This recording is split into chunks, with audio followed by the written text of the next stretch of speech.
Hi friends, இன்றைக்கி வந்து என்ன டாபிக் பார்க்க போகிறோம்னா, பன்னிரு திருமுறைகள் வந்து எப்படி ஷார்ட்கட்டில் ஞாபகம் வச்சுக்கலாம் அப்படிங்கிறத சொல்கிறேன். ஃபஸ்ட்டு கல்யாணம் பண்ணுறது வந்து ஞாபகம் வச்சுக்கோங்க. யார் கல்யாணம் பண்ணுறாங்கன்னா, சுந்தரருக்கு தான் வந்து கல்யாணம் பண்ணுறாங்க. அது ஃபஸ்ட்டு 3 வாரம் வந்து சம்மந்தம் பண்ணுவாங்க இல்லையா, அதாவது பொண்ணு தேடி வந்து சம்மந்தம் பண்ணுவாங்க. அதை வந்து 1, 2, 3ன்னு வச்சுக்கோங்க.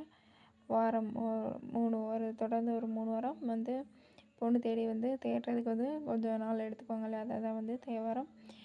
எங்கே சம்மந்தம் பண்ண போகிறாங்க, 1, 2, 3 வாரம் வந்து சம்மந்தம் போடுறாங்க. அதான் வந்து திருஞான சம்பந்தர். முதல் 3 வாரம் வந்து சம்மந்தம் பண்ண போகிறாங்க, அதுதான் வந்து திருஞான சம்பந்தர் அப்படின்னு வச்சுக்கோங்க. அடுத்த 3 வாரத்தில் வந்து சம்மந்தம்லாம் கரெக்டாகி கல்யாணம் பண்ணுறாங்க. அந்த இதுக்கு என்ன பண்ணுவாங்கன்னா, உணவு போடுவாங்க, அதாவது சாப்பாடு போடுவாங்க இல்லையா, கல்யாணத்துக்கு வந்து சாப்பாடு போடுவாங்க. அதை வந்து திருநாவுக்கரசர் 4, 5, 6 அந்த 3 வாரம் என்ன பண்ணுவாங்க, கல்யாணம்லாம் முடித்து நாவுக்கு வந்து சாப்பாடு போடுவாங்க. அதை வந்து திருநாவுக்கரசர்.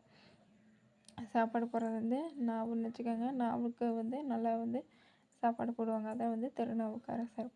அடுத்து 7வது வாரம் வந்து சுந்தரர் வந்து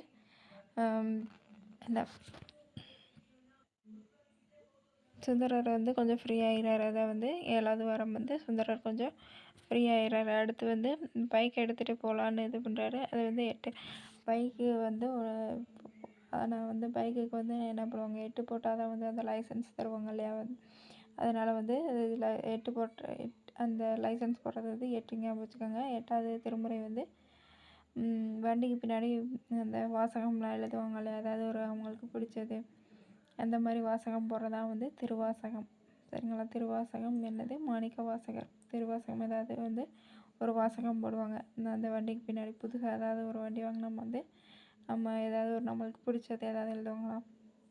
வண்டியை வந்து தள்ளாதே, லோன் போட்டு ஏதாவது ஒரு காமெடியாக ஏதாவது ஒரு வாசகம் எழுதுவாங்க இல்லையா, அதை வந்து மாணிக்க வாசகம்னு ஏதாவது நம்மளுக்கு ரொம்ப பிடிச்சதாக தான் வந்து மாணிக்கம்னு சொல்லுவோம். அதனால் வந்து மாணிக்க வாசகம் எழுதுறது வந்து மாணிக்க வாசகர் அப்படின்னு வச்சுக்கோங்க.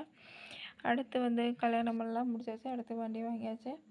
அடுத்து என்ன நெக்ஸ்ட்டு பிளான் என்ன பண்ணுவாங்க, நம்ம எப்படியாவது எல்லாத்துக்குமே ஒரு வீடு கட்டணும் அப்படிங்கிறதா வந்து மிகப்பெரிய ஆசை.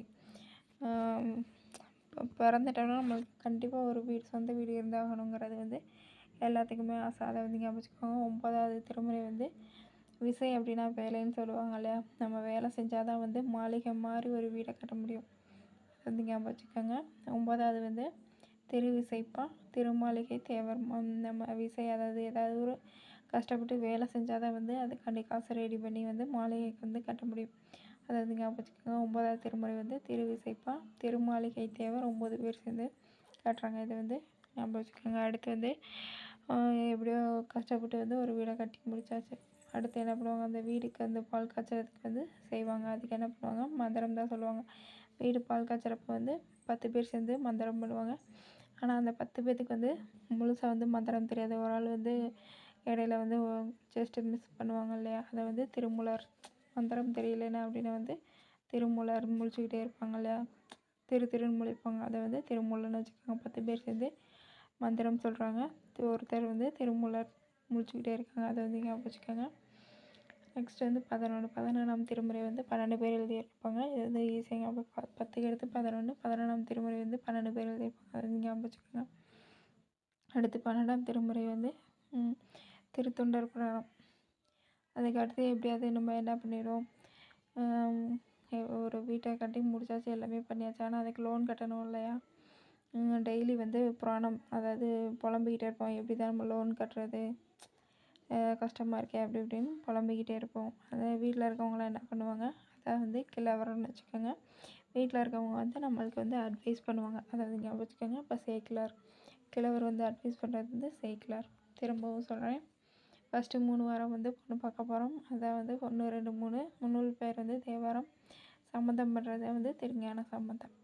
நெக்ஸ்ட் வந்து 4, 5, 6 வந்து அடுத்த 3 வாரம் வந்து கல்யாண சாப்பாடு போடுவாங்க. அதான் வந்து திருநாவுக்கரசர். அதாவது நாக்குக்கு வந்து சுவையாக வந்து உணவு போடுவாங்க. அதான் வந்து 4, 5, 6 தேவாரம் வந்து திருநாவுக்கரசர். அடுத்து 7வது வாரம் வந்து சுந்தரர் வந்து கொஞ்சம் ஃப்ரீ ஆயிடுவார். அதை வந்து ஞாபகம். நெக்ஸ்ட் வந்து வண்டி வாங்கலான்னு பிளான் பண்ணுறது வந்து 8வது. 8 போட்டால் தான் வந்து லைசன்ஸ் தருவாங்க.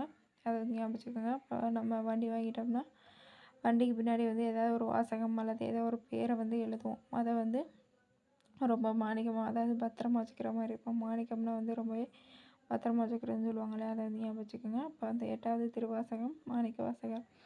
அடுத்து வந்து ஒரு வீடு கட்டுறது தான் நம்மளோட பிளானு. அடுத்து 9வது வந்து அது வீடு நம்மளுக்கு வந்து ஏதாவது ஒரு கஷ்டப்பட்டு அதான் நம்மளுக்கு வந்து ஒரு மாளிகை மாதிரி ஒரு வீடை கட்ட முடியும். அதாவது விசை அப்படிங்கிறது வந்து வேலைன்னு சொல்லுவாங்க இல்லையா, அது வந்து ஞாபகம் வச்சுக்கோங்க. கஷ்டப்பட்டு வேலை செஞ்சால் தான் நம்ம மாளிகை மாதிரி ஒரு வீடு கட்ட முடியும். அதுதான் வந்து திருவிசைப்பா திருமாளிகை தேவர். அடுத்து ஒரு வழியாக வீடை கட்டி முடிச்சிட்டோம்னா அந்த வீட்டுக்கு வந்து பால் காய்ச்சுவோம். அது வந்து 10வது வேலை. 10வதுக்கு வந்து பால் காய்ச்சறப்ப மந்திரம் சொல்லுவாங்க. அதில் ஒரு ஆள் வந்து திருன்னு வந்து முழிப்பாங்க, அதான் வந்து திருமூலர். அடுத்து 11வது வந்து 11ஆம் திருமுறை வந்து 12 பேர் செய்வாங்க. இதை வந்து ஈஸியாக அமைச்சுக்கலாம். அடுத்து வந்து எல்லாமே கட்டி முடிச்சிட்டாலும் நம்மளுக்கு லோன் கட்டுற ப்ராப்ளம் இருக்கும். அதை வந்து புராணம் பாடிக்கிட்டே இருப்போம். நம்ம எப்படா லோன் கட்ட போகிறோம் அப்படின்னு வந்து நம்ம மனசுக்குள்ளே வந்து புராணம் பண்ணிக்கிட்டே இருப்போம். இப்போ நம்ம வீட்டில் இருக்க பெருசங்களாம், அதாவது கிழவங்கெல்லாம் வந்து அட்வைஸ் பண்ணுவாங்க. அதான் வந்து சேக்கிலார். சரிங்களா, இது வந்து ஞாபகம் வச்சுக்கோங்க. பிடிச்சிருந்தால் லைக் பண்ணுங்கள், ஷேர் பண்ணுங்கள், மறக்காமல் சப்ஸ்கிரைப் பண்ணுங்கள். தேங்க்யூ.